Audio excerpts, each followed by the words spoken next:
जय हिंद दोस्तों। स्वागत है आपका अपने YouTube channel math with an Mukesh में, जिसमें कि हम लोग वर्तमान में मैथमेटिक्स का अध्ययन कर रहे हैं। और आज हम लोग खास टॉपिक पर चर्चा करने वाले हैं, जिसमें कि होगा कि क्लास 10th का सिलेबस क्या है और एग्जाम की स्ट्रेटेजी क्या होनी चाहिए, हमारी रणनीति क्या होनी चाहिए। क्योंकि बिना रणनीति के किसी भी युद्ध को जीता नहीं जा सकता है, क्यों किसी भी कंपटीशन को फेस नहीं किया जा सकता है और बोर्ड एग्जाम में टॉप नहीं किया जा सकता है। इसीलिए अगर बोर्ड एग्जाम में टॉप करना है तो हमें रणनीति बनानी पड़ेगी। और रणनीति में क्या सब चीज शामिल होगी, आइए देखते हैं। तो सबसे पहली बात यह है कि क्लास 10th में सब्जेक्ट क्या सब है, सबसे पहले ये हम लोग जान लेते हैं। तो इसमें हम लोग देखते हैं सब्जेक्ट में maths, science, social science, Hindi, Sanskrit या उर्दू और इंग्लिश, इन सारे सब्जेक्ट को पढ़ना पड़ता है। मतलब 1 2 3 4 5 6, मेनली 6 सब्जेक्ट पढ़ना होता है। और इसमें हम लोग देखते हैं कि इंग्लिश जो है खास करके बिहार बोर्ड में कंपलसरी नहीं किया गया है।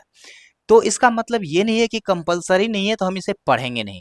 इसे पढ़ना तो अति आवश्यक है। क्यों आवश्यक है? क्योंकि जितने भी कंपटीशन होंगे आगे की लाइफ में, हमारी सारी की सारी बुक, अच्छी से अच्छी बुक क्या होगी, इंग्लिश मीडियम में आएगी।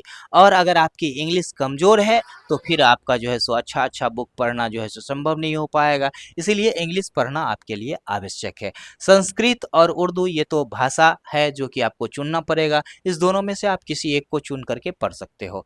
और ये हिंदी, हिंदी तो आप लोग जान ही रहे हो, भारत की राष्ट्रभाषा है। और राष्ट्रभाषा ना जाने हम, ये तो हमारे लिए गर्व की बात हो ही नहीं सकती है, ये हमारे लिए शर्म की बात होगी। इसीलिए हिंदी को तो आप निश्चित रूप से अच्छे से तैयारी करोगे। ठीक है। अब बची सोशल साइंस। सोशल साइंस क्या होती है? ये 3 सब्जेक्ट इसमें आती है। कौन सब? History, geography and civics.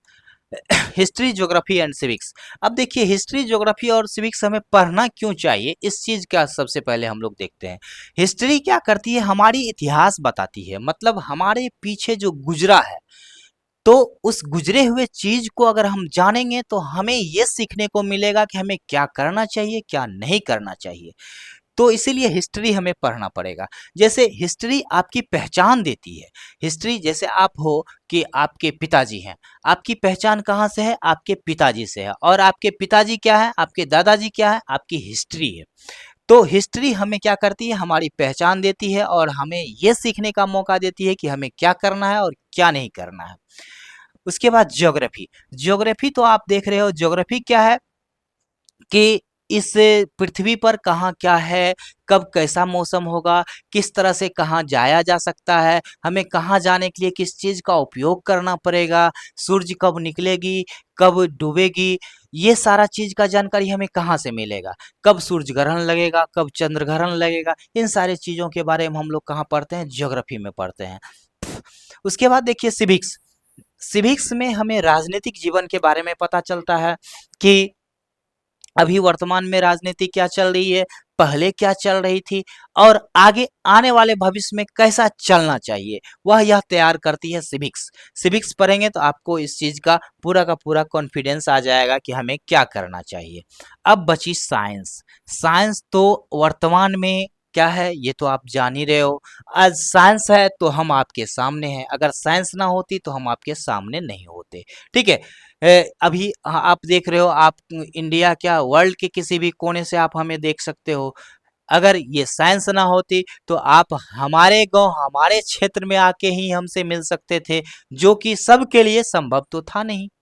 तो साइंस तो बहुत ही जरूरी है। और इस चीज में आप इसमें देखते हो 3 सब्जेक्ट आती है, फिजिक्स, केमिस्ट्री और बायोलॉजी। फिजिक्स में हम लोग अभी जो आमने सामने हैं, फिजिक्स की बदौलत है। केमिस्ट्री में केमिकल रिएक्शंस के बारे में हम लोग देखते हैं। हम लोग पानी पीते हैं, पानी क्यों पीते हैं, इसके बारे में हम लोग कहाँ सीखेंगे? केमिस्ट्री में सीखेंगे। पानी कैसे पैदा होता है, पानी कैसे बनाया जा सकता है, हवा का क्या काम है, वो किस चीज़ से रिएक्शन कर सकता है, हवा में कार्बन डाइऑक्साइड बढ़ गया, क्यों बढ़ गया, कैसे बढ़ गया, उसका सॉल्यूशन क्या होगा, ये सारा चीज हम लोग कहाँ पढ़ेंगे? केमिस्ट्री में ही तो पढ़ेंगे। उसके बाद देखिए बायोलॉजी। बायोलॉजी तो आप लोग जान ही रहे हो कि बायोलॉजी में जो है सो हम लोग पढ़ते हैं जीवन के बारे में, जीवन कैसे चलती है, किस तरह से आप पैदा होते हो, किस तरह से जो है सो पैर को हम लोग बड़ा कर सकते हैं, किस तरह से वृक्षारोपण करने से क्या होता है, इन सारी चीज़ों के बारे में हम लोग कहाँ पढ़ेंगे, बायोलॉजी में पढ़ेंगे। अब बची खास चीज़ मैथमेटिक्स। मैथमेटिक्स के बिना तो हमको लगता है दुनिया में कोई भी काम संभव नहीं है। आज मूर्ख से मूर्ख आदमी भी मैथमेटिक्स का उपयोग करता है। आप देखते हो कि कोई कहता है कि सो हमें 4 किलोमीटर जाना है फलाने जगह। ये 4 किलोमीटर आया कहाँ से? यही मैथमेटिक्स के वजह से तो आया। आज जो आप हमें देख रहे हो, यह कहाँ से आया है? फिजिक्स के बदौलत आया है। लेकिन यह फिजिक्स कहाँ से आया है? इस मैथमेटिक्स के बदौलत ही तो फिजिक्स आया है। मैथमेटिक्स ही कैलकुलेट करके तो फिजिक्स को देता है, तो वह किसी कार्य को पूरा कर पाता है। तो इस मैथमेटिक्स को पढ़ना ज़रूरी है। और बची बात कि हमारी बोर्ड एग्जाम में इसका क्या ज़रूरी है। अब देखिए होता क्या है कि और सारे सब्जेक्ट जितने आप देख रहे हो, इसमें आपको रटना पड़ता है। कुछ चीज़ें ऐसी होती है जो बिना रटे काम ही नहीं हो सकता है। लेकिन मैथमेटिक्स ही एक ऐसा सब्जेक्ट है इकलौता, जो कि आप बिना रटे हुए सिर्फ समझ करके 99.99% तक मार्क ला सकते हो। तो ये मार्क स्कोरिंग के दृष्टि से और दैनिक जीवन के दृष्टि से मैथमेटिक्स का बहुत ही ज़्यादा योगदान है हमारे लाइफ में। तो देखते हैं क्लास 10th में हमें क्या सब पढ़ना है मैथमेटिक्स में। तो क्लास 10th में स्टार्ट होती है इसका चैप्टर कहाँ से है? रियल नंबर से स्टार्ट होती है। उसके बाद रियल नंबर के बाद पॉलिनोमियल्स, रियल नंबर जिसको हम लोग कहते हैं वास्तविक संख्या, पॉलिनोमियल बहुपद। उसके बाद quadratic equation, arithmetic progression, triangle, coordinate geometry, introduction to trigonometry, some applications of trigonometry. उसके बाद circles, area related to circle, surface area and volume, statics and probability. इन सारे चीज़ों का अध्ययन हम लोग कहाँ करेंगे? मैथमेटिक्स में करेंगे और क्लास 10th के मैथमेटिक्स में करेंगे। आपको कुल मिलाकर के 14 चैप्टर पढ़ना होता है क्लास 10th में। ठीक है। अब यहाँ बची एग्जाम की दृष्टि से हमें क्या करना चाहिए। एग्जाम में अभी वर्तमान का जो पैटर्न चल रहा है बिहार बोर्ड का, उसमें क्या किया गया है कि आपको जितने भी क्वेश्चंस दिए जाते हैं उसका डबल क्वेश्चन होता है। मतलब अगर आपको 100 क्वेश्चन सॉल्व करना है तो आपके पास आएगा 200 क्वेश्चन। उन 200 क्वेश्चन में से जिस पर आपका कॉन्फिडेंस ज़्यादा से ज़्यादा होगा, आप उसे सॉल्व करके अच्छा से अच्छा मार्क ला सकते हो। ये आपके लिए सरकार ने बहुत ही ज़्यादा अच्छा किया है, जिसके लिए हम सरकार को भी सैल्यूट करते हैं। और खास करके आपके लिए बहुत ही अच्छा चीज कर दिया है यह। तो इन सारी चीजों का अध्ययन आपको अगर सिलसिलेवार ढंग से करना है और इसके थ्योरी को अच्छे तरीके से समझना है, तो आप हमारे चैनल पर जुड़ें, हमारे चैनल को सब्सक्राइब करें। आपको एक एक चैप्टर का थ्योरी एकदम डिटेल में, ऐसा डिटेल में आपको चैप्टर का थ्योरी और उसका सॉल्यूशन मिलेगा कि आपको लगेगा कि अगर हम इसको एक बार देख लिए तो हम एग्जाम में आसानी से लिख सकते हैं। और ऐसा ही होगा। आप इस प्लेटफॉर्म पर जितने भी वीडियो आपको मिलेंगे उसको देख करके आराम से एग्जाम में टॉप कर सकते हो। तो इसलिए हम कहेंगे आपसे कि ये फायदा सिर्फ आपको ही ना मिले, आपके दोस्तों को भी मिले। इसीलिए आप इस चैनल पर अपने दोस्तों को भी लाएं और अपने जितने भी परिवारजन हैं उन सभी को लाएं, जिससे कि उन्हें भी इस चीज़ का फायदा मिल सके। ये सिर्फ बोर्ड एग्जाम के लिए नहीं है, ये आपके कंपटीशन और दैनिक जीवन में उपयोग होने वाले चीज़ों का भी अध्ययन कराता है। ठीक है।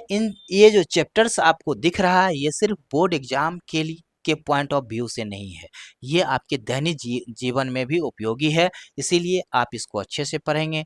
तो आइए हमारे प्लेटफॉर्म पर अच्छे तरीक़ा से मैथमेटिक्स का अध्ययन कीजिए। और मेरा प्रयास रहेगा कि सिर्फ मैथमेटिक्स ही नहीं, आपको अलग-अलग सब्जेक्ट का भी तैयारी हम और सारे शिक्षकों को व्यवस्थित करके करवाएं, जिसके लिए हम प्रयासरत हैं।